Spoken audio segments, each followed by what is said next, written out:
Okay, step one. Get this on. Let's see if people can see me.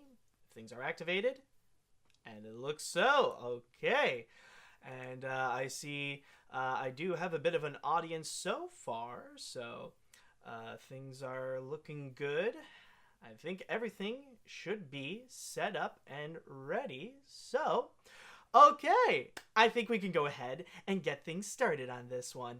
Yes, hello everybody, and welcome to another exciting episode of AniMat's Crazy Cartoon Cast, where this time around we will be dealing with a lot less controversies, and we're going to go into some stories in which they're going to be a lot more fun, because let me tell ya, I think we need some more fun onto the Crazy Cartoon Cast, because last time, whoo boy, I have definitely ruffled some feathers when it comes to the big controversy, but that's kind of the thing with controversy so far. You have to be very careful with what you say, or else one little slip and you're gonna make angry people even more angry than before. So before I would get things started onto this episode, I would just like to go ahead and make a few clarifications on what I was talking about with the last couple of controversies I discussed in the previous episode, because right now, I will admit, I have done a bit of missteps. I didn't clearly clarify what I meant to say in there, so I just want to go ahead and get that out of the way, because there have been some words around the internet where people are mad at me thinking like, oh, AniMat is an SJW, oh, AniMat thinks you're sexist if you don't like this show, oh, AniMat thinks white people are evil, all that kind of crap. So let's try to lay down those false rumors to rest, and I'm just going to clarify a few things. Okay, number one, the controversy regarding Tiana's hair in Ralph Breaks the Internet. The one thing that I am against regarding people who are actually against the controversy when they would say like, oh my god, this controversy is stupid, it's just hair and stuff like that. What I meant to say is that what I am against regarding that aspect is actually regarding the ignorance. Because when you see people immediately say that, oh, the controversy is stupid, there's no point in complaining about such little detail, it really is a clear sign that those people right there, they just don't understand about the cultural significance regarding black hair, what it actually means to some people. And when I did point out that most of the people who would complain about that would either be white and or male, they would be the kind of people that really would emphasize the ignorance and most likely the kind of people that don't actually have that hair and they don't understand the consistency and how it looks and all that stuff, and they would just pass it off as hair is just hair and nothing more. So that's what I'm mostly against about with the people who would be against that controversy. It's more the factor regarding the ignorance of it. And also, you got the High Guardian Spice one, and hoo-da-lally! Man, even to this day, some people are a little bit angry about High Guardian Spice, funny enough. No, but the thing is that I will admit that there wasn't a lot of information that I was aware about. Like, I didn't know regarding the poor reputation of Crunchyroll, and that there are a lot of subscribers there that really are against the streaming service because they do have a lot of broken promises. And I have stated before that I do understand a lot of the criticisms of it, including the factor that they're not really getting their money's worth. Like, Crunchyroll would say that the money that they spend on the streaming service would go to, like, the anime industry and stuff like that, but it does seem a little bit of a lie that it is going to this American animated series like High Guardian Spice, so it's kind of like lying to their people, or just lying to their customers, and that is pretty bad.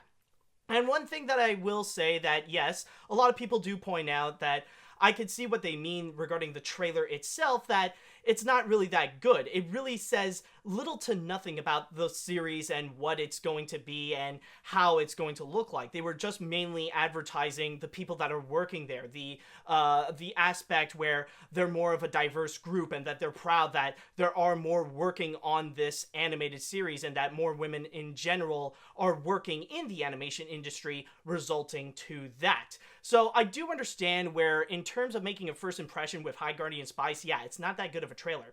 But what I am against regarding the backlash against High Guardian Spice is mostly regarding that a lot of the anger is mistargeted. That a lot of people are just so angry about it that they're really going after the wrong things. Like, they're going after the show itself, they're going after the people making the show, and in some cases, they're even going after people that would be more optimistic about High Guardian Spice and would actually go and watch it. And that's why I feel like it's a little bit ludicrous seeing people bashing the series when it has yet to even be released. When you would see when you go people, what I mean is that when you see people making such ludicrous claims and making like really pointless YouTube videos where they're just angry for nothing, saying like, oh, this show is going to be terrible because it's going to go and promote SJW feminist agenda and they're going to be forcing it onto their people and stuff, you know, like pretty much acting out like Alex Jones at that point.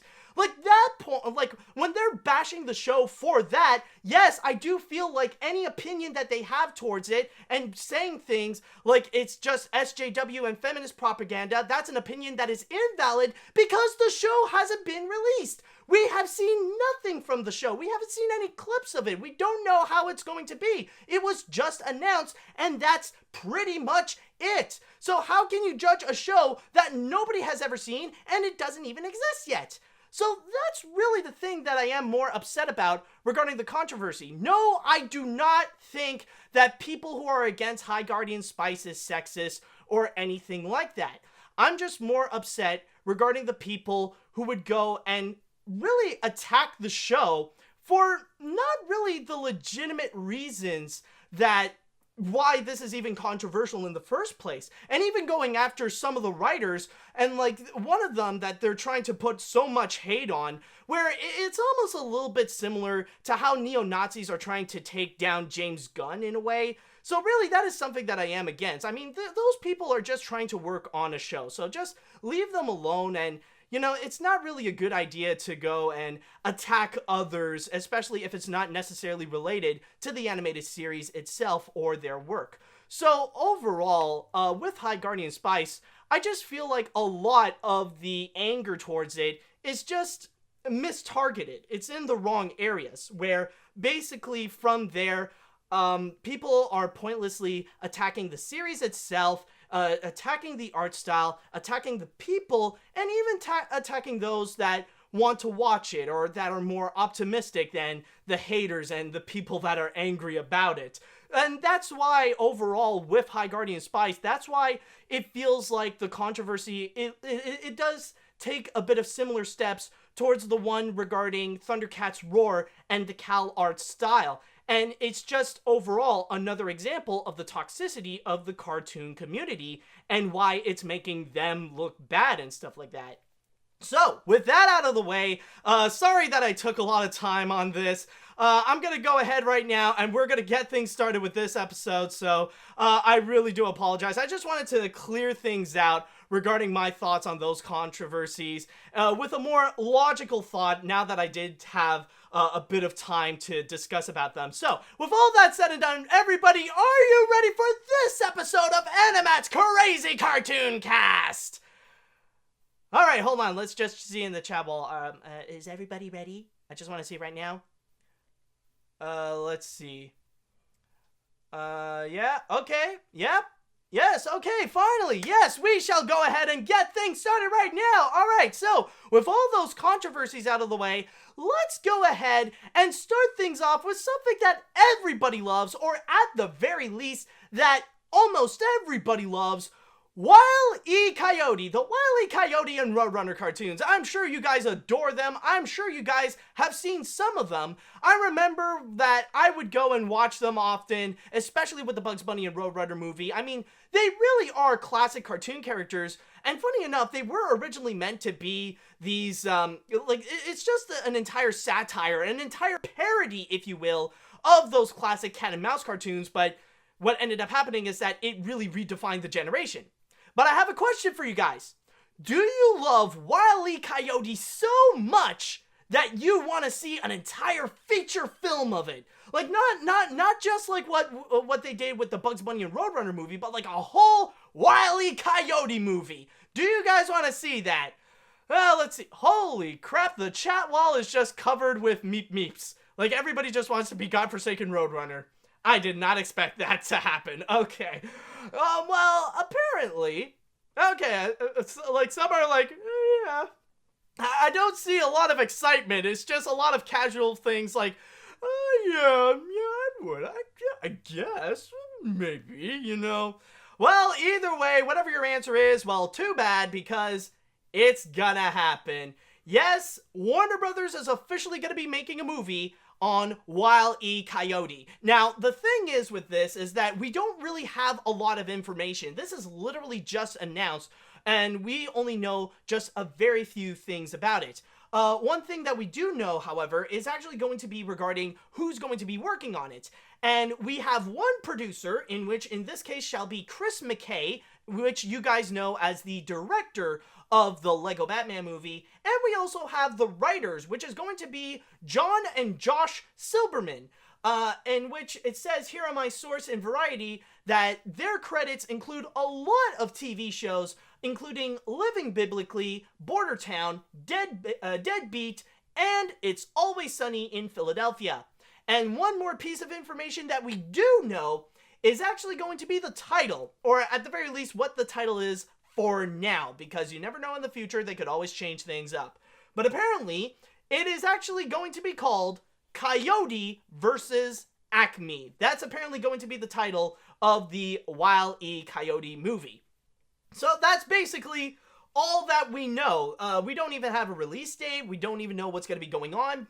We don't even know what the plot will be about. Not even like just a small snippet of a summary. All we know is that Wile E. Coyote is going to have his own movie, and it's going to be called Coyote versus Acme. And we know one producer and two of the writers. And that's it. And that's honestly pretty much it. And admittedly, when I first heard about this idea, it is honestly a little bit strange, because when you do think of the Roadrunner cartoons, or the Wile E. Coyote and Roadrunner cartoons, they don't necessarily have a plot. In fact, they are extremely formulaic, where you see Wile E. Coyote is trying to chase the Roadrunner. He's hungry, so he has a plan. He bought something from Acme, this ridiculous-looking contraption that just looks absolutely over the top. He tries to go and activate the weapon. Roadrunner passes by, and apparently something screws up with the machine, and Wile E. Coyote gets screwed over. Rather it be like he gets completely splatted, he falls off a cliff, or apparently there's a big rock that would squish him. Like, one of the things would end up happening. And it's, there's no story. It's just this very formulaic plot where the animators, and Chuck Jones especially, would think up of so many different ideas of what to do with those moments, with these two characters alone. So what can you do in order to make an entire feature film?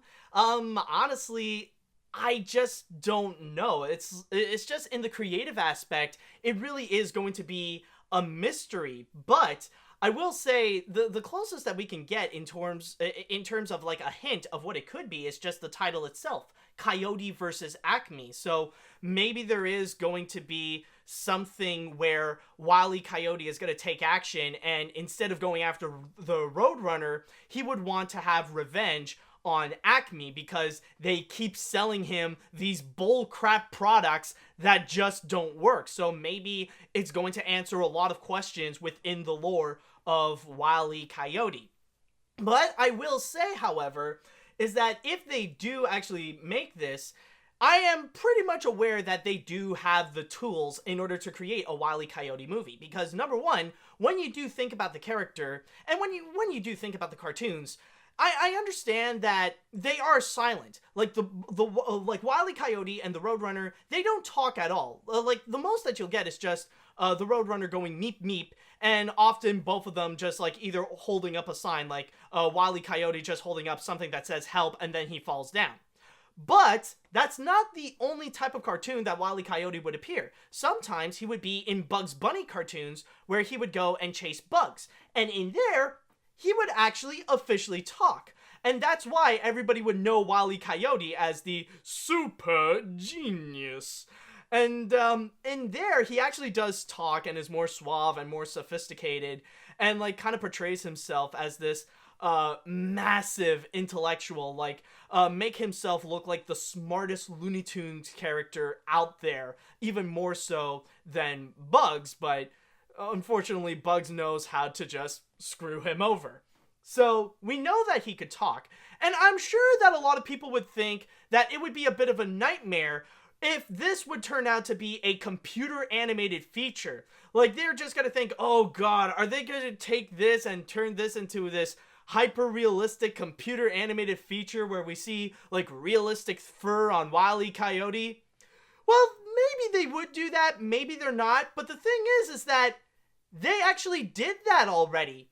And funny enough, it actually did work. There have been a few cartoons, I think it was a decade ago that they released them, where they did computer animated Wile E. Coyote and Roadrunner cartoons. And they actually really do, they really do look good, and they're actually pretty funny. Like, I do recommend you go check them out. In fact, we're actually going to go and see a little clip of that, and I have one right here, which is actually called Coyote Falls. So let's just have a little quick look into this to understand what a Wile E. Coyote and Roadrunner cartoon would look like in computer animation. Actually, I should have my headphones. I'm just gonna put it up. Yeah, there we see Wile E. Coyote. Oh, crap! No! Okay, there we go.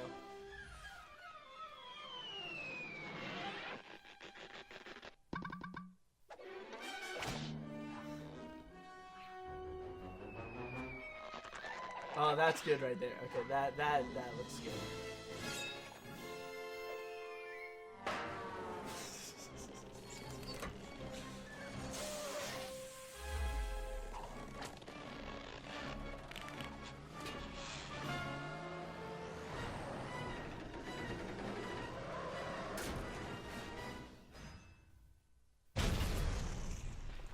Okay, I'm gonna stop right there, but for those of you that are just listening, yes, I did put up a clip of Coyote Falls, which I highly recommend you guys go and check out after this episode of the podcast. But as you can see, it's actually very good, and it actually really does stay true to the art style and the animation of the classic Looney Tunes. In fact, one great example, it was when Wile E. Coyote tried to go and catch the Roadrunner. Let me just back this up a little bit. Yeah, like you see right here, like when he's trying to catch the Roadrunner, you see like several hands going down. And that's kind of the beauty of like this animation right over here. It's not trying to be like your typical cartoony animation. Like, it's not going in the same route as like the Boss Baby or Hotel Transylvania. Like, this is pure, legit Looney Tunes animation. This is reminiscent to what was done back in those cartoons in particular. And it's that attention to detail that really does work. So visually, I would have confidence on the people of the Warner Brothers that they can actually create a good-looking Wile E. Coyote movie. Rather it be maybe something that is hand-drawn or that they could go in computer animation. That could actually be something that could be quite effective and it would legitimately look good. However, there is one catch that I would like to say regarding this piece of news right over here. One thing that a part of me feels this major doubt regarding this Wile E. Coyote movie, and that is regarding if it's even going to exist in the first place. Because when you do think about it, with Warner Brothers' history with trying to make Looney Tunes movies and stuff like that, now I'm sure we are aware about the ones like Space Jam. Oh, excuse me, my stomach wants to be alive there. As I was saying, now we are aware about stuff like Space Jam and Looney Tunes Back in Action, but afterwards, there have been a few times that Warner Brothers really wanted to try to go and create a movie based on one of the Looney Tunes characters. And there have been several examples out there where they would always try and fail. I think I heard at one point they wanted to do a Bugs Bunny movie, but that didn't necessarily go anywhere. Another great example is actually a Marvin the Martian movie where they wanted to do a live-action animation hybrid where I think they brought on board Mike Myers to be Marvin the Martian. Correct me if I'm wrong, by the way. Like, maybe I don't have my information right over there. I'm just doing it by memory alone, so I think it was supposed to be Mike Myers on that. But The thing is, yeah, and I also noticed some people are saying Space Jam 2, Space Jam 2. It's not even announced yet. It's not even confirmed, so that doesn't necessarily count. But I'm talking about the canceled ones. So yeah, there was a Marvin the Martian movie that they wanted to go and plan things out, but that didn't necessarily go anywhere. And also, there was one that I remember a few years ago that I actually covered in my old podcast, where I discussed that Warner Brothers wanted to do a Pepe Le Pew movie, and it would have been written by Max Landis. Like, Max Landis came in, he brought on board a script about Pepe Le Pew, and ever since that piece of news came out, like, nothing happened. But honestly, years later and where we are now, I think it's honestly for the best that we don't have that Pepe Le Pew movie, especially when it was actually written by Max Landis, who pretty much has a poor reputation, not just as a writer, especially with the atrocity that is Bright on Netflix, but also because of how he is as a person, and that he does have a bit of a toxic behavior in a way where, yeah, he is a little bit kooky in a sense. Oh, holy crap, that is actually a pretty good example. Yeah, someone actually just mentioned in the chat wall, I just noticed, that is true, that they wanted to do a Speedy Gonzalez movie. They brought on board the cast. I think they probably had writers in there, but I wonder, the thing is with Speedy Gonzalez is that, yeah, it looked like something that they would be a lot more on board to actually go and create. Like, we did hear a lot of information, but ever since then, we didn't hear much of it. I don't know if it's still in production. I don't know if they really still want to do a Speedy Gonzalez movie, so I'm not 100% sure. So I guess we'll have to wait and see on that one, but for now, it doesn't sound like anything. Like, I'll just say that there is a stronger chance that the Speedy Gonzalez movie would actually happen, more so than the Pepe Le Pew movie, considering that they got it rejected because they don't want it to be written by a man that is just absolutely nuts. You know things are bad for Max Landis when they didn't even bring him back for Bright 2. I'm just saying. But in this case with the Wile E. Coyote movie, maybe something is going to happen, but honestly, I am putting a little bit of doubt so far. And I'm just saying that because of the past experience that we had, it's just Warner Brothers is mostly talk, but they don't really show much in terms of animated films based on Looney Tunes characters. Like, they say they're going to do it, but are they actually going to do it? That I'm not sure, and it's something that we just have to go and wait and see. But if it does happen, I would be intrigued to know what can they do. Like, mostly my biggest concern, and one thing that I just don't know what's going to be going on, it's just going to be the story. Are they going to make an actual good story with this? And honestly, we'll just have to go and wait and see. It's just going to be a bit of a mystery. Now, with that said and done, I'm going to go directly into the chat wall right over here, and I would like to know, what do you guys think regarding this Wile E. Coyote movie? What do you think of Coyote versus Acme? Are you guys excited to hear that maybe there actually is going to be this this movie about Wile E. Coyote? Are you guys excited for it?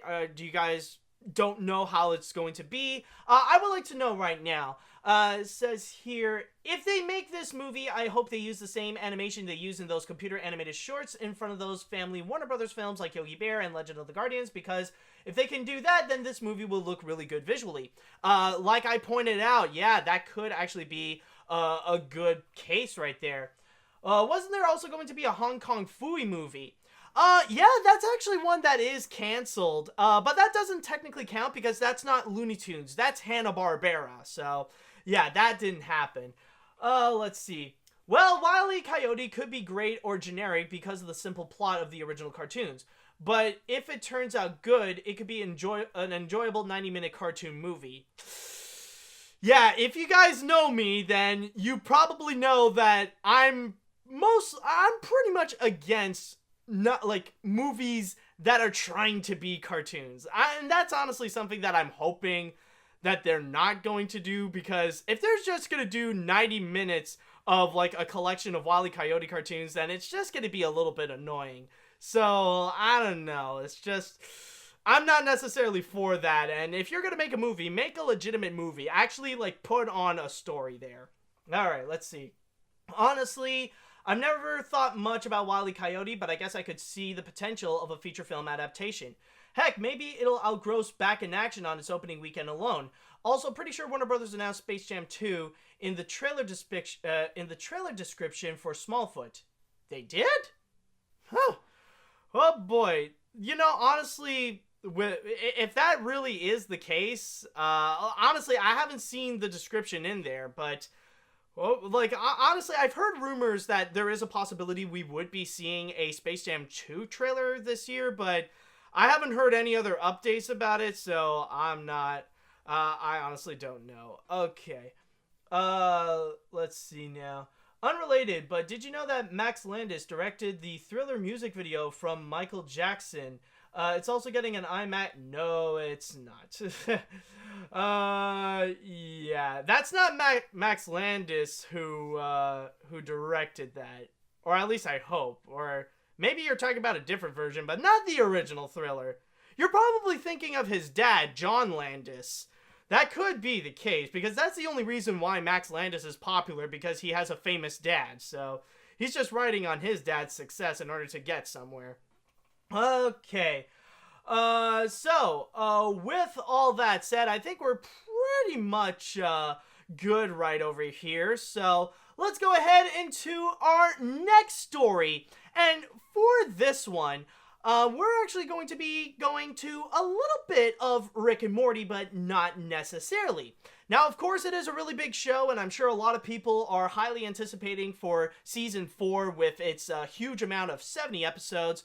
But apparently at the same time, we're also going to be getting another series directly from Justin Roiland. And that is apparently going to be called Solar Opposites. Yes, apparently both Justin Roiland and Mike McMahan, or Mike, I'll just call him Mike. Justin Roiland and Mike, they have signed on with Hulu in order to go and create 2 seasons of 16 episodes of a brand new series called Solar Opposites. And I'm going to read you a little bit of the description and a summary of what's going on with this news in my source here through Deadline, as it states. Co-created and executive produced by Roiland and McMahan, Solar Opposites is slated for a 2020 premiere. Roiland also leads the voice cast, joined by Sean Giambrone and Mary Mack. The series centers around a family of aliens from a better world who must take refuge in Middle America. They disagree on whether this is awful or awesome. Roiland voices Terry and Corvo, Giambrone plays Yumulak, and Mac voices Jesse. So that's pretty much the big thing that's currently going on, is that Hulu wants to go and jump in and try to be more serious with the streaming service industry, and they want to bring on board their some of their people in, or they want to bring in more big name animation stars in order to make series for them, because Netflix is already going pretty big, especially when they got Matt Groening with them. So they want to go ahead and try to get the they want to go and get the maker of Rick and Morty, which is currently right now one of the biggest adult animated series that's on television right now. And yeah, honestly, this does sound like something that would have potential, especially when they got the people working on, when they got the people working on Rick and Morty put onto this. Especially, like, it's led by Justin Roiland, so I'm sure it's going to capture the same feeling of Rick and Morty. And what's very interesting is that Solar Opposites is not that far off from Rick and Morty, because when you think about it, that series right there is pretty much all sci-fi. Hold on a sec, just a little update. Oh, you were right. John Landis did direct the Thriller video. There you go. That's what I thought. Anyways, going back to this. The thing with Solar Opposites is that it's going to be a sci-fi series. And in a way, when you look at Rick and Morty, it definitely is a lot of sci-fi that's actually in there. Now, of course, there's a lot of technical stuff and a lot of very deep scientific stuff, but it would technically count in the sci-fi genre. and so would Solar Opposites. So it would be a little bit of a spiritual successor in a way, where I'm sure that it could share the same tone as Rick and Morty. So it could actually turn out to be something that can be enjoyable and something that could actually be unique as well, because this is something that I can tell could stand out from Rick and Morty, where this might go a little bit more also into a political edge as well, where it will be a massive commentary regarding immigration, because these are aliens who have to go into Middle America and they gotta be refugees. They gotta go and live in America.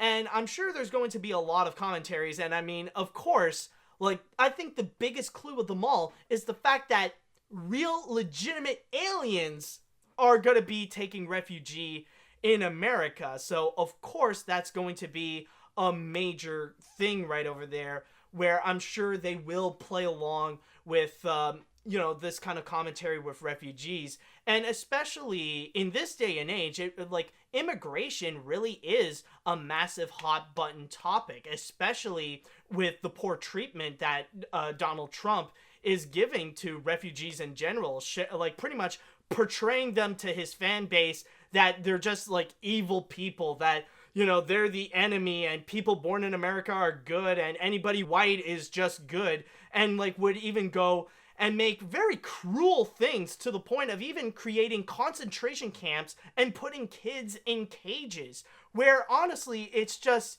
really inhumane and it's such a terrible sight. Oh my god. It really does define that anybody who does support Donald Trump is a racist. That's a fact right there. If you support this kind of practice, you really are a terrible racist person right there. But but outside of that, that's just a little, random why Trump is, pure evil and stuff like that right there, and why he should be impeached ASAP. But going back into this, I'm sure that considering how immigration really is a major hot-button topic, this is actually something in which that I feel like something that Justin Roiland and Mike can really go ahead and take advantage of, that they could actually create a fun series that can be a little political, but also have fun with the sci-fi at the same time, and capture the spirit of Rick and Morty into something that could be successful and create a great new series that could boost up the popularity of Hulu and probably be taken as seriously as Netflix and stuff like that. But I will say this, there is one major obstacle regarding this whole series that I am a little bit worried about. And it's actually said right over here, where it says that, going back into my source of Deadline, by the way, saying that Roiland and McMahan will be juggling their duties on Rick and Morty, which recently received a massive order for a total of 70 episodes, and Solar Opposites, which is expected to open a writer's room in October. So that's kind of the big, the big catch of all this is the factor. Oh, excuse me. That for me, the big catch is really going to be the factor that, especially for both Mike and Justin, they have to do, honestly, they have to go and, kind of split their focus in a way. They got to go and work on both, Rick and Morty and also Solar Opposites. And they can't just immediately directly focus on one and then the other. Now, I do understand that some people would say that, well, technically there's going to be one completely different team working on Rick and Morty, and another completely different, burp wanted to come out, and another completely different team for, the working on Solar Opposites. So maybe those individual people will focus on their individual series and make those good. But still, when you got the leading people trying to do two series or two movies at the same time, when they have to work on several projects simultaneously, that's when problems can easily slip out. And this could probably be a bit of a sacrifice, probably a little more towards Rick and Morty, where it could be a possibility that season 4 might not end up being as good as the previous seasons of Rick and Morty. That could probably be the case because Justin Roiland is not going to be focusing a lot on just Rick and Morty. Now he has to set his sights onto other places as well with Solar Opposites, so he's not going to pay as much attention to detail onto that. So that could be the big catch, is that maybe there could be some sacrifices on the quality of both shows in order to create them simultaneously, because working on one show or one movie is hard enough, but going on two at the same time, it could be a little bit crazy. It could be a little bit iffy in a way. It's just, you're not going to be 100% guaranteed that both of them are going to turn out to be major hits. So it could go into a bit of dangerous territory right there. But either way, I am hoping for the best of both shows. That I am hoping that with Rick and Morty, it'll turn out great. And with Solar Opposites, that it could be a good brand new series for both Justin Roiland and Mike. So I don't know how it's going to go, but I will say the concept does sound pretty interesting. It does have some very strong potential, and I'll be optimistic for it, and wish the best of luck for both Justin and Mike on making both series, continuing Rick and Morty, and also for creating Solar Opposites.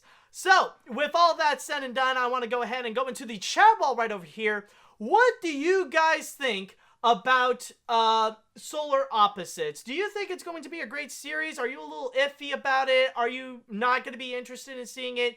I would like to know, what do you think about Justin and Mike's new animated series that they got for Hulu? I want to know. Let's see. As a modest Rick and Morty fan myself, I'm honestly fairly optimistic about Solar Opposites, so long as they don't reel in a massive I'm a pickle Rick, Szechuan sauce, wubble dubba dub dub, freaking following. Oh, okay, yeah.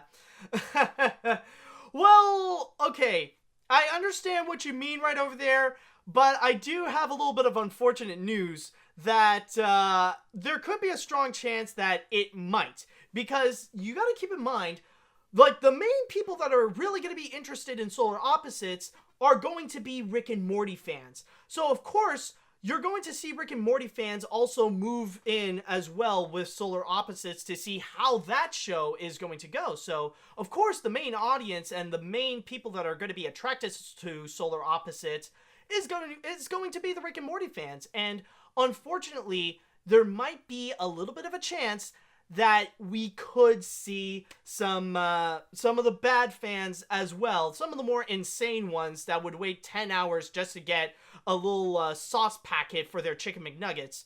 You know, honestly, that is something that it could be a bit iffy. Let's see. Not interested, never was into Rick and Morty after all those stupid memes. Well, I mean, you can't really judge the series itself for the memes. I know, like, the internet can easily ruin things. You know, that's like saying that you hate Steven Universe because of the fan base that it has. It doesn't necessarily mean anything to the show itself. You just don't like the community that's around it.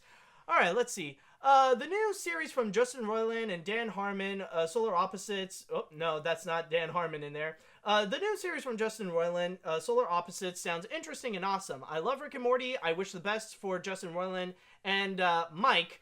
Creating the new series as also keeping great quality on Rick and Morty. Well, that's nice to say. Okay, so I noticed that there really is a major mix right over here. Some are more interested on it, some are not, so we got a little bit of a mix. Some people want to, some people are happy for it, some people are not, so, you know, it's very interesting. We got a bit of a mixed reaction right over here. Okay, but with that said, let's go ahead and move on to our next story, in which we might be repeating ourselves a little bit, because this is actually going to be a little bit actually not a little bit, but very similar to what we're talking about right over here. It's going to be regarding a highly acclaimed and highly beloved animated series creator, and this person went on to go and sign up with a streaming service to go and make content for them. And who I'm talking about right over here is going to be, of course, Alex Hirsch! Yes, Alex Hirsch has signed on with Netflix in order to create content for them. So, apparently what it is that what Alex Hirsch is going to do, we don't know specifically what his plan is going to be with Netflix, but what we do know is that he signed a multi-year contract, so for many years to come, we are going to see a lot of Alex Hirsch stuff coming to Netflix.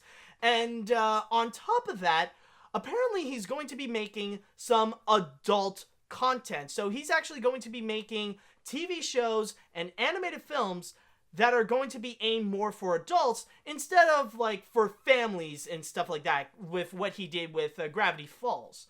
So it states here, we also got a bit of quotes, again, going into my source in Deadline, as it says, and this one will be from Cindy Holland, the VP of Original Content on Netflix, as it says, Alex is an imaginative storyteller with new ideas who's quickly developed a reputation as a fresh new voice in animation. We couldn't be more excited to work with him as we continue expanding our adult animated slate. We also got a quote directly from Alex Hirsch himself, saying, I couldn't be more excited to join the amazing roster of talent coming to Netflix. Plus, it couldn't hurt to be on the algorithm's good side before the singularity hits. Awesome things are coming. So, again, we don't really know much about what this is. It's a little bit like the Coyote versus Acme story, where we don't have a lot of info except for like the basis of what it is, where Alex Hirsch is going to be creating content for Netflix and is going to be more adult oriented. But in a way, I will say right now, I do feel like this is a bit of some similar territory that I am seeing, where in a way, Alex Hirsch is kind of following the same footsteps as J.G. Quintel, where I remember with J.G. Quintel, what he did after he created a regular show and became one of the biggest new series of Cartoon Network, he would go on and move to TBS, where he would create another animated series, but that one would actually be geared towards adults. And that was actually quite a fascinating story to look into. And it was an interesting series that he actually did develop, where it's something that you could tell for Quintel that now he's making something that's in his domain, considering that you could tell the dude is purely a college student. Like, he may grow up, but his college side is never gonna, like, it's really, like, it's more something where he's a lot more comfortable in, and where he can express himself more freely with that series, more so than something like regular show. And when it comes to Alex Hirsch, I will say that even though he is a little bit more new, and we don't necessarily know what else that he can have under his disposal, because the main big thing that he has done, and so far the only big thing that he has done, is actually regarding Gravity Falls. And I'm gonna say right now, I absolutely freaking adore Gravity Falls. The series is just, like, honestly, it's one of the best animated series that I've ever seen, period. It is epic, and yes, by the way, I actually did go and immediately buy the, what was it? Yeah, I bought the Blu-ray Collector's Edition. I already got it in my collection. Like, it was legitimately one of my first Blu-rays that I had to go and pre-order. That's how much I love Gravity Falls. And you probably remember as well that I have done a review of Gravity Falls on my channel, and it was totally worth it. My god, the series is absolutely great. And that's probably one thing that really is exciting to know about this piece of news, is that the creator of Gravity Falls is going to be making more stuff in general. It doesn't necessarily matter where it's going to be. Rather it be like it could be staying at Disney, or if it's on Netflix, on Hulu, or Cartoon Network, or what the fridge ever. But the fact that we are getting more Alex Hirsch stuff, that's the part where I feel like, okay, now this is going to be good. Now this is going to be fun. So this is honestly something that I am excited about, and especially the fact that we are going to see a new side of Alex Hirsch, where we could probably see some small similarities with Gravity Falls, maybe with the style of humor or the tone and stuff like that, but especially when it is going to be more adult-oriented. Now, this is actually going to be something that would be a lot of fun, and maybe it could be similar to J.G. Quintel, where maybe Alex Hirsch is actually a lot more comfortable doing adult programming, where now he has more freedom to do the kind of jokes that he actually wants to do. And you can have a little bit of hints in Gravity Falls, because in that show, I remember there have been a lot of like hidden innuendos in there. Probably one of the more famous ones is that they actually caught on camera Grunkle Stan trying to sneak in the Mystery Shack, bringing in I forgot what it is. Like he was bringing in I think like plutonium or something like that, or like it was for the big hidden machine that's in the basement. And I remember like he hit his foot. It's like dang it! Oh wait, the kids aren't here. I can actually swear. Son of a just actually making that joke. You could tell that like Alex Hirsch does have a bit of a sneaky side where he would go and sneak in some adult humor onto Gravity Falls, and maybe he can go and fully unleash it. Now, rather it be what is he going to do with a series or even a movie, like the idea that Alex Hirsch could actually go and create a feature film, that's going to be quite fascinating to go and see. Maybe it'll be a little more different. Maybe like it could be something that's completely unexpected and see a brand new side of Alex Hirsch, something that's completely far from what we've seen with Gravity Falls. But who knows? We don't know specifically the kind of content, but with Netflix, they really did get a good one. They really did get a big name with Alex Hirsch. And honestly, that's the one thing I really do want to comment regarding this, is that with the fact that Netflix is bringing Alex Hirsch onto the streaming service, you could tell that Netflix is really serious about animation, that they want to be among the big leagues, like both for television and movies, that they want to be a big deal and be up there with Disney and DreamWorks and Illumination, and also with TV channels going up against Cartoon Network and Nickelodeon. Like, they really do want to be taken seriously, and especially with the adult animated programming, like, they really got a big hit with BoJack Horseman, and even like for kids TV shows, like they really have a big deal with DreamWorks Animation, especially when one of the biggest animated series in there is actually Troll Hunters, which is also brought to us by Guillermo del Toro.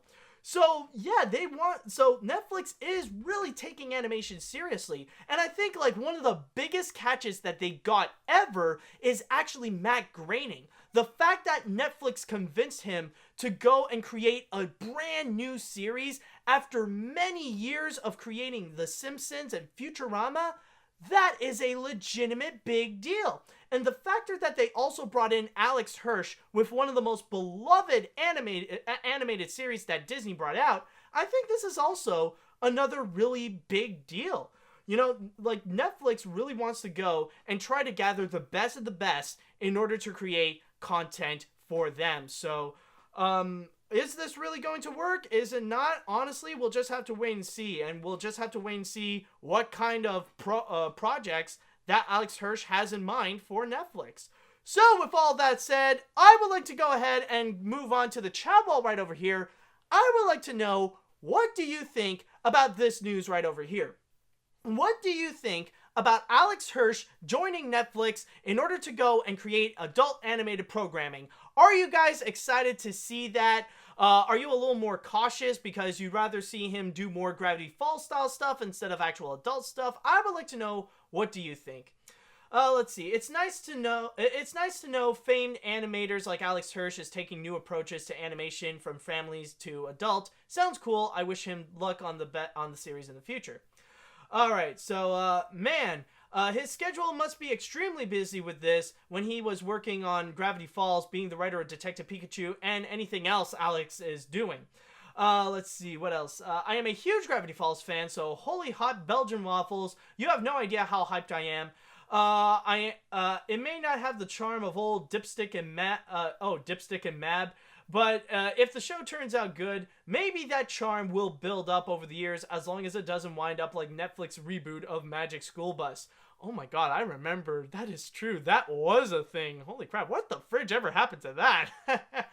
Alright, let's see. Mind if I ask, do you still do Blu-ray reviews? No. I quit Film Book, you know, like, that's a sacrifice that I have to do, so no, I'm not doing that. Alright, well, I'm not doing that anymore. Alright, let's see. I'm interested if Rebecca Sugar would make more adult animated show once Steven Universe ends. Well, that we'll have to wait and see. For now, she is still busy with Steven Universe, so who knows.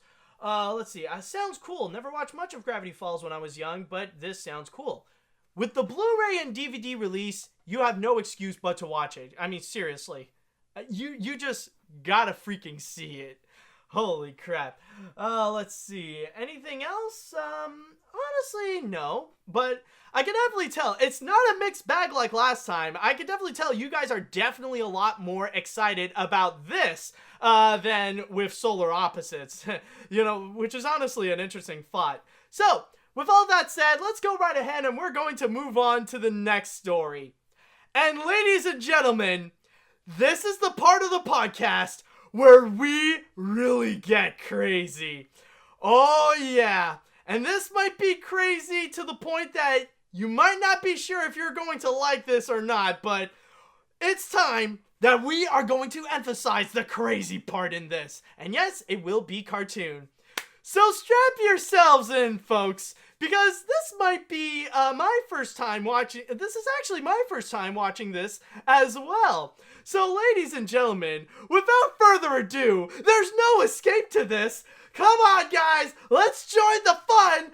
We're watching the Norm of the North 2 trailer right now. Okay, it's not in English. Holy crap. Oh, wow. So this is... טוב, אתם נשארים כאן ומטפלים בעניינים עד שאני אחזור. Holy crap. Oh, God! What was that? מפתח העיר שלנו. אני שמח שאתה Oh, he got a big key. אני באמת הבן שלך. Norm of the North for Kingdom Hearts 3 confirmed. אני חושבת שזה אתה. אנחנו מקיפים אותך, נורם. כן, שמתי לב. נורם יכול להיות הרבה דברים, Oh, אבל הוא בטח לא פושע. אבל לא לי! הוא חייב לעשות כל שידרש כדי להציל את שמו הטוב זאת רק תחפושת. זה מציק. ואת האזור הארקטי. הם גונבים לנו את הקרח. Oh my God. For people who are just listening to this, you are lucky. גנבו לנו הכל ולא יישאר לנו Oh מקום. my God. החיות שלי ואני מזמינים את הפועלים שלכם למשחק הוקי מכריע. What is life? מצב שהשתגעת לגמרי. אנחנו לא יכולים נגד בני אדם. או שכן. What? Wow, even the sound effects are פושמדו. חיות נגד בני אדם. He's playing hockey. There's a hockey match. הצטרפו להרפתקה עם נורם בעיר הגדולה 2. Holy crap. האווירה כאן מחשמלת. אני לא יודע, לי נראה די מת Yeah, כבר, ג'ים. Hakamina בכיוון הלא נכון, ריק, Schmelitz. תסתובב. You're definitely אני right on מסתובב, that. ג'ים. נורם בעיר הגדולה 2. Okay. Well, ladies and gentlemen, that's Norm for ya. Ladies and gentlemen, yes, that was the trailer for Norm of the North 2. I guess there's no English version, so that's pretty much it. What is actually very interesting to note is that this is not actually a recent trailer for Norm of the North 2. This was actually released back, according to YouTube, where it was actually released back on July 19th. But it was this week, apparently, that people really did pick things up and decided to go and really just share this all around. Now, I'm just saying, I just want to double check, by the way. I just need to go and search up. Is there like a Norm of the North 2 trailer? Like, is there an English trailer or an English sub-trailer? I just need to double check to see. Norm, would this actually be one? I just need to double check. Does the trailer actually exist? No. No, okay. And it's not even subbed as well, so it doesn't look like it's going to be. Yeah, I don't think we got I don't think we got a sub version as well, so for now we can only base it on the visuals, so actually, you know what? I just need to double check on something. So I just want to know, do we have a summary? Norm of the North 2 summary. I just need to double check. Let's see. Norm and his oldest son. Norm had sex? Norm has a son? Norm has a boy? Why the fridge do people want to have... Who would be willing to have sex with Norm? What the fridge? Okay, let's see. Norm and his oldest son travel back to New York to receive the key to the city. So I guess that is the idea of it. So I think that's the plot. Yeah, I guess that's the only thing that they could describe for the plot of Norm of the North 2 is apparently, yeah, we see Norm. He's, he's up here. He somehow gets the key to the city. And somehow, I guess there are people who are against the idea. So for some reason, they got to do a hockey match. That's my guess. That might not be the plot, but... yeah, apparently that's the thing. And, holy crap. It brings me back those painful memories of watching Norm of the North. I am actually one of the few people that was very unfortunate enough to go and see Norm of the North in theaters. And the purpose for that was to go and do a review of it, which currently right now is actually... my most popular review that I've done. I think I'm just going to go into another screen right over here just to double check. I think it's also like I know it's my most popular review that I've done that I posted on YouTube. I just need to see if it's if it would also be the I think it's also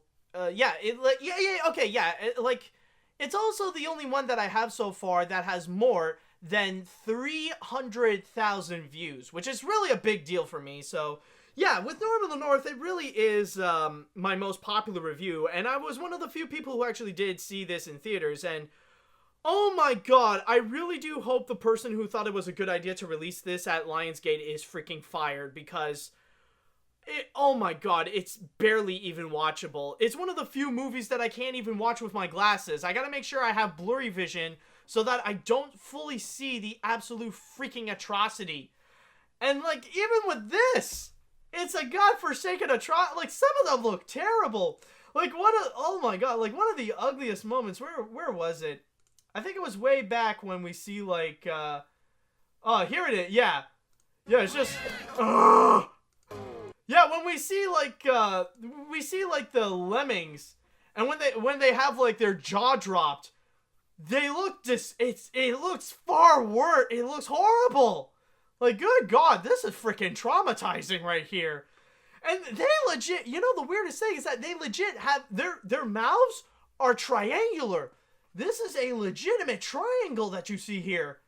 Oh god, and the weirdest thing, and this is probably amazing. This is actually something that would seem amazing in this, is that I have a feeling it's like the animation here, it looks the same as it was when the first movie came out, but I've seen a lot of debates that some people might think that this is worse. That somehow the people at Splash Entertainment, they somehow find a way to make the animation of Norm of the North to be even worse than it was before. I mean, Norm of the North really was like a part of the bottom of the barrel when it comes to quality animation, let alone theatrically released quality animation.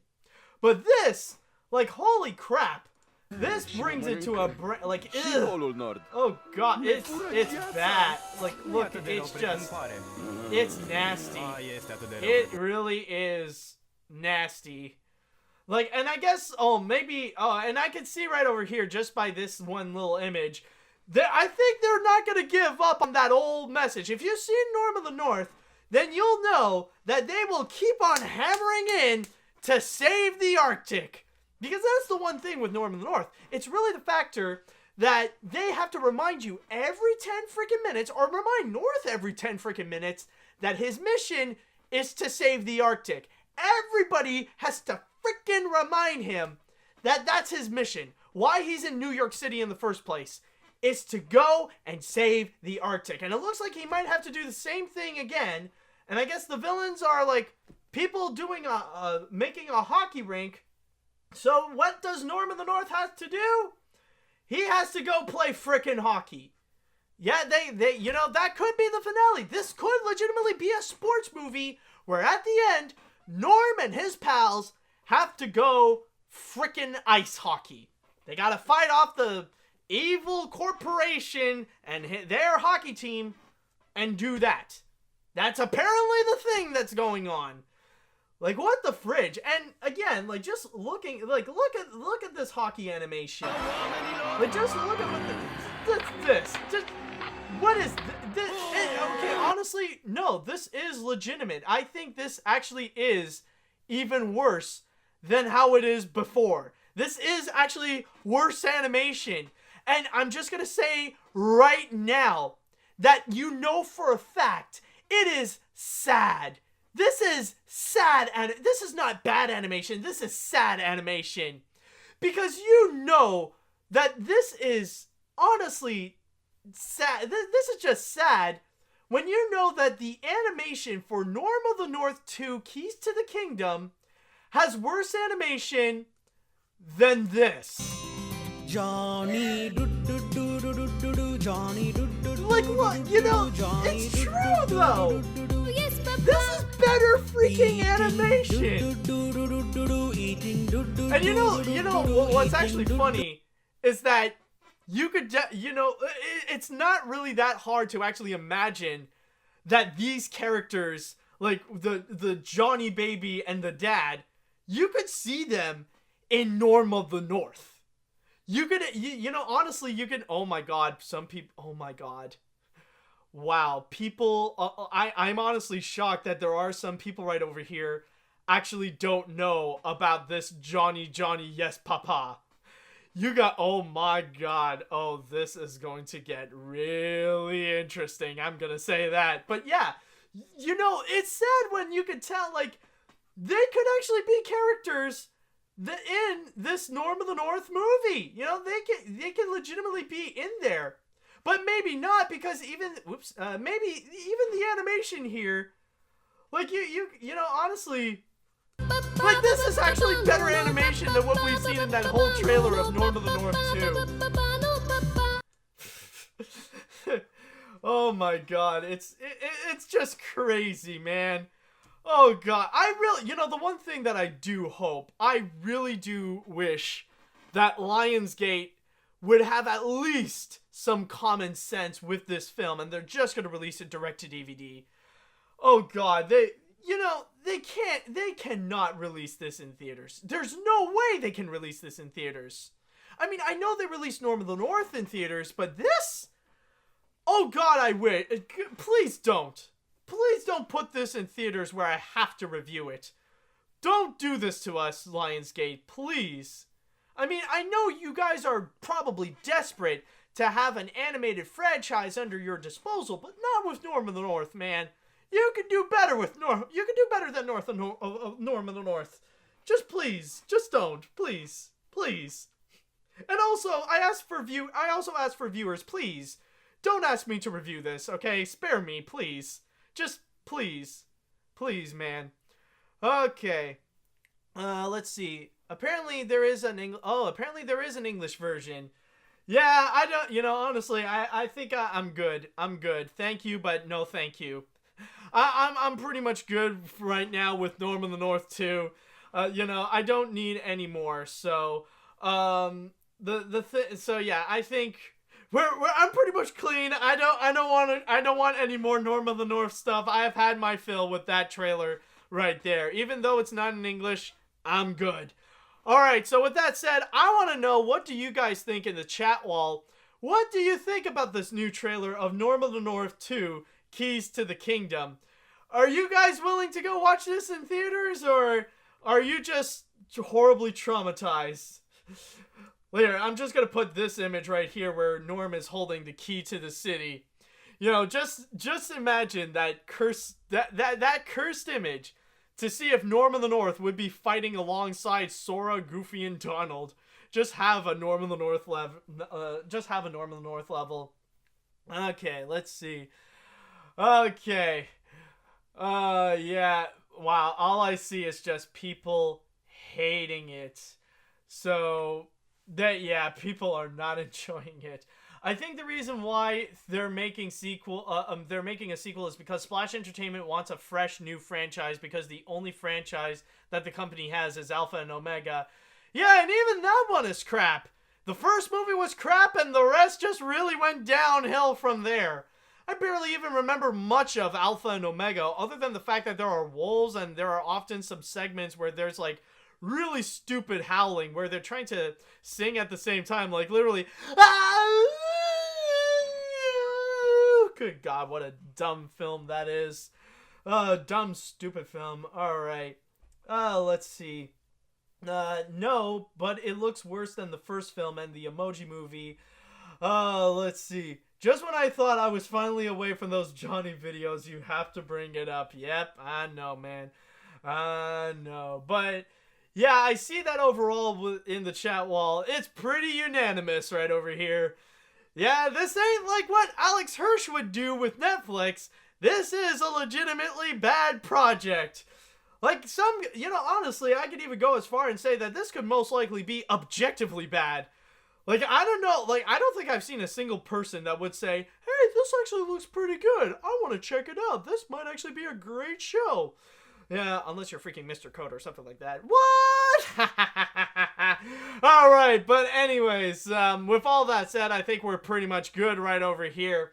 And we are going to go into our grand finale, and this is going to be the last story that we have for you guys. And believe it or not, I actually just showed you what our story is. And I'm going to say yes, folks. Oh, you think I'm just doing a little reference of that, eh? No. We're actually gonna be going and we're gonna be going deep into this. Our next story is actually gonna be about this Johny Johny Yes Papa video. Alright, so with that said, let's go right ahead into our story, where this week especially, or like for the past couple of weeks, we have seen a major rise of this brand new meme of Johny Johny Yes Papa, down to the point where now, even on the internet, even on YouTube, you start to see people talking about it. Not just channels that specialize on memes, but also animation-related channels. Like, I've seen that Roundtable and even SaberSparks just released their videos discussing about what the fridge is this Johny Johny Yes Papa video. And, like, you could, like, when you would see it, you would definitely see how it would become so popular, because it's just godforsaken weird.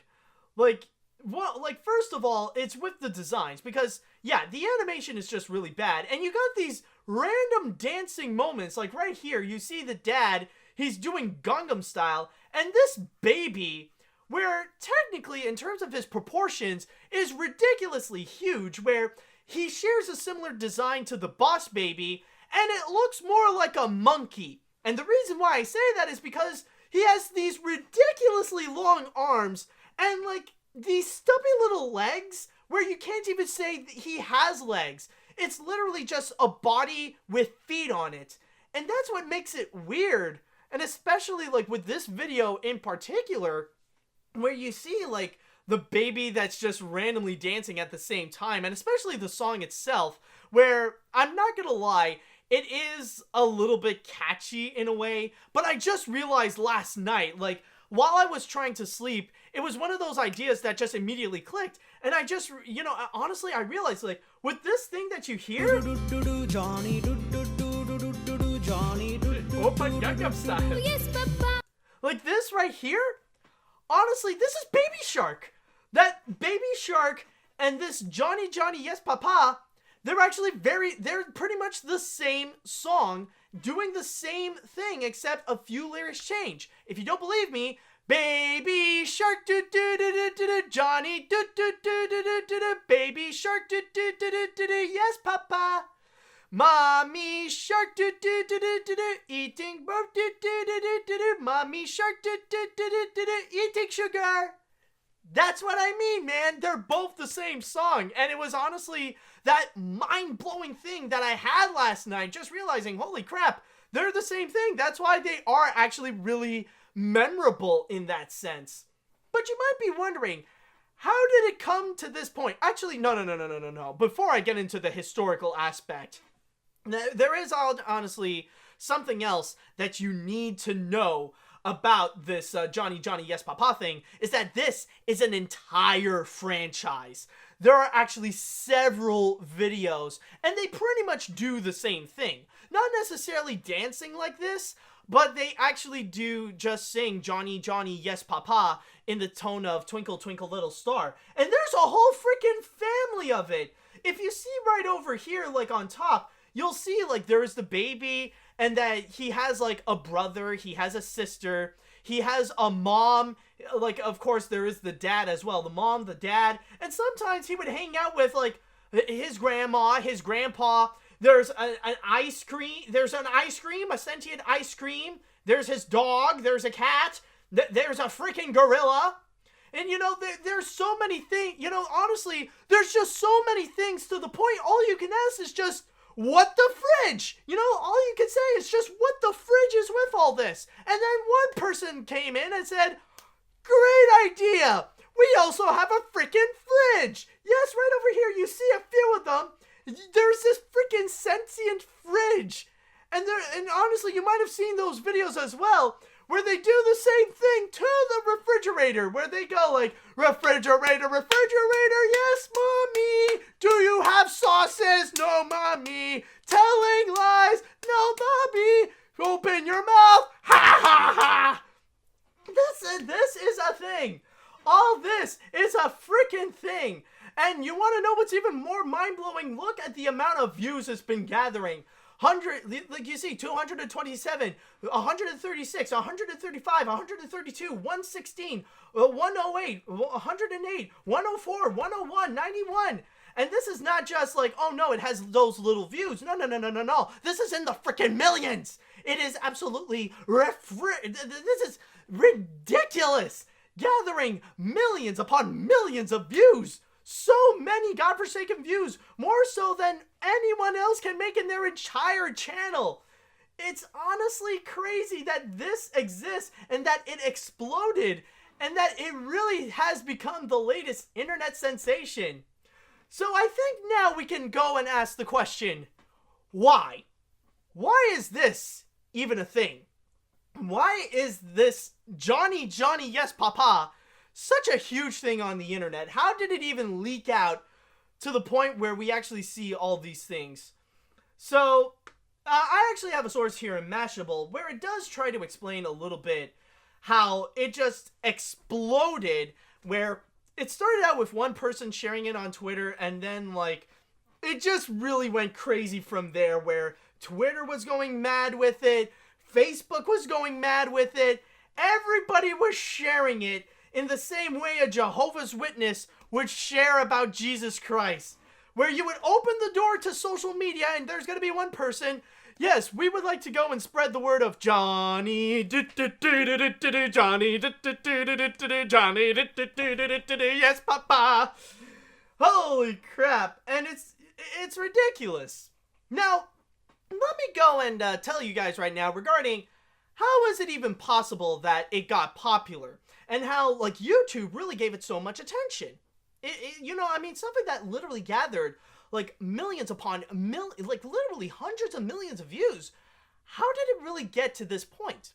Well, in that case, we have to go into this very dark and frightening territory that only few would actually be brave to go into.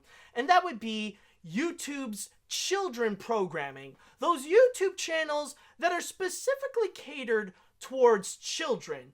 And often you would find in those channels, like, I will say right now, YouTube is they're actually doing pretty well right now in terms of trying to get rid of the content that are a lot more disturbing, because back then, there's a lot of messed up things that those channels would actually go and do. In fact, like most of them, what they would try to do is that they would incorporate a lot of famous copyrighted characters, like you would see Elsa, you would see Anna, you would see Spider-Man, you would see the Joker, and like you would see them all together and just godforsaken mutilating each other. And this can range to beating them, like just beating each other up. They could pee on each other. And poor Elsa, like that poor girl, she would get like on and off pregnant so much. It's either like she's just shooting off babies 24/7, or she just regularly goes to the abortion clinic like every single freaking day, where like now like everybody knows each other in the first name basis. Like, hey Elsa, hey Frank, is it the Joker again? Yeah, need to go with this one. All right, just go with that. But honestly, they are doing a little bit better. So with those children channels, they have to find a way to try to switch things up a little bit. And one thing that they tried to do is that they decided to go and focus a little more onto just sticking with nursery rhymes. Because that's the one thing that can always sell no matter what. It's just go with nursery rhymes. And sometimes they'll make videos that can literally be just hours just so they can be like kind of babysitting services while the parents are just out doing something else. Like a great example of this would actually be this video right over here. The Johny Johny Yes Papa and many more videos popular nursery rhymes collection by Choo Choo TV. And all it is just showing a bunch of nursery rhymes incorporated with cheap looking animation. Like this is really cheap flash animation that really there wasn't much effort that was legitimately put into this. But it actually is quite popular and everybody would be using videos like this. Because the one that I'm showing you with Choo Choo TV, it actually has a grand total of more than 1.5 billion views. Let me just highlight this, just so you could see it clearly. More than 1.5 billion views. I kid you not. Like, some of the most popular YouTube videos can't even get that. So this video alone really does play a key factor on why Johny Johny Yes Papa would even be popular on the internet. And that's why, like, you would see, like, so many different versions. And, like, there's even, like, one little one right over here. Here, just gotta put it up that they actually showed. Yeah, like, as you can see, like, this is a version that actually has Peter Griffin from Family Guy. Like, this is clearly Peter. The kid eating sugar, that's not Chris. But obviously, this is godforsaken Peter from Family Guy. Like, they decided to take the silhouette, like, like, literally just redraw Peter, except just erase his face and just put in their own standard cheap-looking one. That's what it is. And there's a lot more, and even, oh, this one, okay. And, like, often there's also other examples of ways that it can go weird. Like, and you know what's actually interesting to notice that this is not necessarily the first time that a weird video of Johny Johny Yes Papa would actually get popular. There's one in which called Educate Fun that actually got shared a lot. It got deleted, but then just recently they actually decided to go and re-upload it. Just take a look. I'm not going to say anything, but just look at this.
That's enough. That's enough. But yeah, for those of you just listening, just go and look up on YouTube, Johny Johny Yes Papa Educate Fun. Holy crap! And I mean, this is like a whole new freaking level. And yeah, that at one point that really got popular, but they had to take it out. So, so this is kind of like the new direction that these children channels have to go. They gotta depend a little more, like some of them would stick to actually working with copyrighted characters like from Marvel and Disney and stuff like that.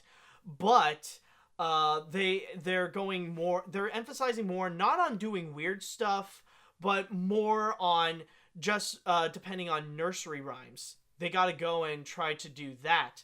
But then we have the channel, the legendary channel in which where is it? All right, here it is. Yeah, just gonna read a little bit from my source in Mashable. It says, in the series produced by Billion Surprise Toys, the same channel whose Dancing Johnny video took over Twitter, Johnny's family appears with a sentient refrigerator who inexplicably calls Johnny's parents Papa and Mommy. So yeah, maybe they gave birth to a fridge, or I don't know how this works. Instead of asking the refrigerator if it's eating sugar, various characters ask if it's for food and drinks. The fridge appears to have no agency over the content of its body, despite denying that it contains water, sauces, and ice cream. Its human family members demand to open its door. The fridge does so without any hesitation and hands over its snack. And on top of that, like you would probably hear as well, that they would go and include random sound effects, like going back to the beginning. Like you hear these weird sound effects. Was there any excuse to have like those weird cartoony sound effects and stuff like that? Maybe not, but yeah, it definitely is something that is absolutely weird.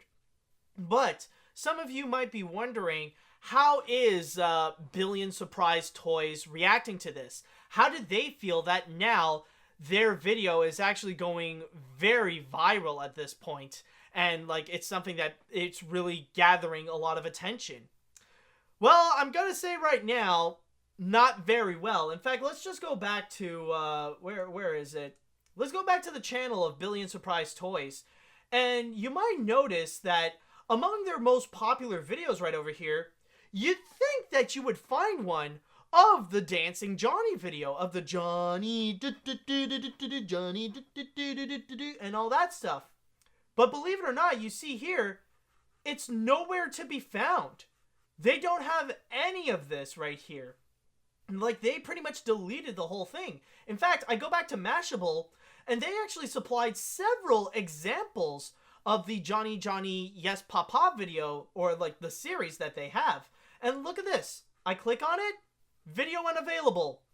And then I do this. I click on it, video unavailable. I go in this one, video unavailable. And then I do this, video unavailable. They deleted a whole bunch of their YouTube videos, trying to make sure that it doesn't grow out. They even reported with an update on Mashable saying that since this article is published, it appears that Billion Surprise Toys is attempting to stop the memification of its videos. Although the original viral tweet is still up, the video is no longer available. Instead, it shows an image that says video has been removed in response to a report by its copyright holder. In addition to removing reporting tweets, Billion Surprise Toys has also disabled video playback on other websites. Billion Surprise Toys did not respond requests to this comment. So, honestly, what's probably going on at Billion Surprise Toys is really the fact that they're kind of in emergency mode. They are pretty much freaking out that this is actually going popular because, as you've probably seen in history, and as I mentioned before, YouTube is really trying to change things up in terms of the children's content. Now, of course, like, you can argue that at the very least with these Johny Johny videos, they're not necessarily as like traumatizing, or they're not as disturbing as like the ones with Elsa and Joker and Spider-Man or whatever, when they would try to go and freaking mutilate each other and stuff like that. At least they're not that bad. You know, at least this does seem pretty tame compared to that. But whenever something would really go viral, when people would go and discuss this online, when it is a major subject, then YouTube would take aware of that, and they would try to go and make some really big changes. which is something that Billion Surprise Toys is freaking out about. They're kind of scared. They don't want their content to be removed. This could potentially be something that could kill off their business. If YouTube doesn't mind to kill off other children's channels in order to make sure that the content can stay safe and copyright free and stuff like that, then who knows what they could possibly do to Billion Surprise Toys, which is why they really are in an emergency mode to make sure that this meme doesn't go too far, that it doesn't necessarily explode as much. So that's kind of currently the situation that they are facing, and they want to make sure that, you know, that they can control this Johny Johny Yes Papa meme. Now, some could argue in that case, it's a little too late now, considering that Johny Johny Yes Papa is currently the biggest meme that's dominating the internet right now, and you can't really enter upon Twitter or Facebook without seeing the face of this baby or this dad right over here. Sometimes it's near impossible. You're going to stumble upon that eventually. But they are doing what they can to make sure they can stay in the down low, and that children, and only children, would be the ones to check out their content without the parents putting in any care regarding what they are watching in particular, because they just want to make sure that they can get away with stuff without really anybody asking questions, because at the end of the day, technically they're just doing it for the children and not necessarily for adults. Which is why, like, yeah, these videos can be interpreted as just, like, pure, simple, mindless entertainment, down to the point where they're just doing whatever, you know, they're basically creating these videos just for those kids without stuff that's making sense, which is why they would also incorporate stuff like gorillas and buses and refrigerators communicating with this whole family right over here. So I do believe that with all this, that is our story right now with the Johny Johny Yes Papa meme. And hopefully this would put up a bit of an understanding of the current situation of this meme, how the creators are handling it, and how is it possible that it even become really popular in the first place. So I would like to know right now, what do you guys think of the whole Johny Johny Yes Papa meme? Are you guys fully digging it? Are you embracing the might of Johnny? Do you guys enjoy the meme, or do you think like it's pretty much dead by now, or do you guys had enough of this meme? I would like to know, what do you think so far of the whole Johny Johny Yes Papa meme? Let's see. I will admit, this isn't the worst thing that kids YouTube have came up, because it's not Toy Freaks. Because it looks like it could be made by a psychopath who hates kids and wants to torture them with bad family-friendly PG-13 clean torment for the sake of sweet money. It's too late to sign out, delete YouTube, erase my data, then burn my phone. Let's see. Can't believe Norm of the North 2 has more dignity than this thing, because that is so creepy and dated, and it looks like the Boss Baby done wrong. Oh my god. Actually, you know what? You know, that could actually be a nightmare, folks. I have fooled you all, because I secretly came in from DreamWorks Animation and showed you a little clip of the upcoming Boss Baby 2 coming in 2021. So watch out, because during that year, you're going to see 90 minutes of all this, with Alec Baldwin actually being the baby of Yes Papa. Would you like to see more dancing, baby? Would you like to see more of this? Oh my god. What else? My brain hurts! Well, let's take a look at it, Mr. Gumby! Oh, let's see. At least the meme has died. I could debate that, honestly, because the Johny Johny Yes Papa is still going quite strong on the internet, I must say. Oh, let's see. I think Shrek does better than this. Well, Shrek is a timeless meme. I mean, like, you can't really get onto Shrek's level. I don't even think Johny Johny Yes Papa can be on Shrek's level in terms of the meme thing. Alright, yep, I see a lot of nopes. A lot of people are going, no! Oh boy, at least it got a catchy beat. You do have a point, it is pretty catchy. Alright, yeah, so I think with all that said, I believe that would be our story, and that would be our episode of AniMat's Crazy Cartoon Cast. So, I'm sure we've all had fun with the good stuff and also with the bad stuff at the end, and I just want to go ahead and say thank you all so much for watching, and thank you all so much for your great support, especially throughout this week, and with the big hit of Animation Look Back Ralph Bakshi, I am so glad that you guys are enjoying it, and stay tuned for part 2. Yes, it is coming, and it will be much bigger and much wilder than what you got in the first part, so I'm just going to lay it out right there. So with all that said, ladies and gentlemen, I just want to end this off by saying thank you guys so much for watching, and until next time, see you later, dudes!